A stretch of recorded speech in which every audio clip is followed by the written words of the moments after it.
words. Spellers were ready to break down their strategy for sideline reporters, who occasionally pulled them out of the lineup to comment on an especially tough word. The spectacle called into question so much that I thought I understood about childhood and young people today. The kids at the spelling bee, with their intense approach to competition, their confident personalities, and their drive to succeed, embodied key characteristics about what it now means to be young in America. It foretold something about the future of my own children, then age 6 and 2, who were blissfully asleep while I watched. Whether they would ever participate in a spelling bee was not important. This is what childhood had become, and this was their generation.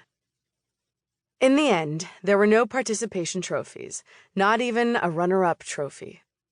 Just one giant, shiny trophy that 14-year-old Snigdha Nandipati from San Diego, California, clenched and hoisted, beaming a smile too victorious for her mouthful of braces to diminish. For the next week, she was ubiquitous on the media junket of morning shows, public relations appearances, and even Jimmy Kimmel Live. When the media buzz wore off, she could start to imagine what to do with her $30,000 in prize money. What started with my television viewing would develop into a major research project that extended far beyond spelling bees. Through the lens of the bee, I began to explore the nascent shape of Generation Z. These kids' lives are filled with competitions, many of them brain sports like the spelling bee. More than just fun, the careers, and I do mean careers, that elite spellers develop open doorways to other aspects of Gen Z life, including greater participation in entrepreneurial activities and social media as children. Their parents, mostly U.S. or non-U.S. born Gen Xers, who want their kids to thrive in a world they know is highly competitive, help them accomplish as children what previous generations may not have even attempted until adulthood. I attended the National Spelling Bee every year from 2013 to 2018, plus 12 regional and minor league bees. I interviewed past and present National Spelling Bee semifinalists and finalists, including 17 champions, as well as parents and numerous adults whose livelihood is in some way connected to spelling bees. I visited ESPN in Bristol, Connecticut, and spent days in their studio at the Bee, watching speller features being filmed.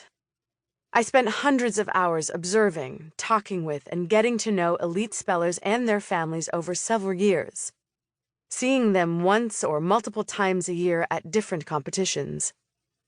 The kids I met early on were in college by the time I finished my research. Through the stories of these elite spellers, Beeline presents an understanding of the new childhood of Generation Z.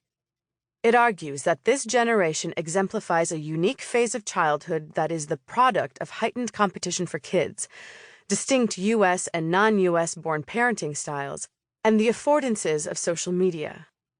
The book investigates several broad questions that parents face.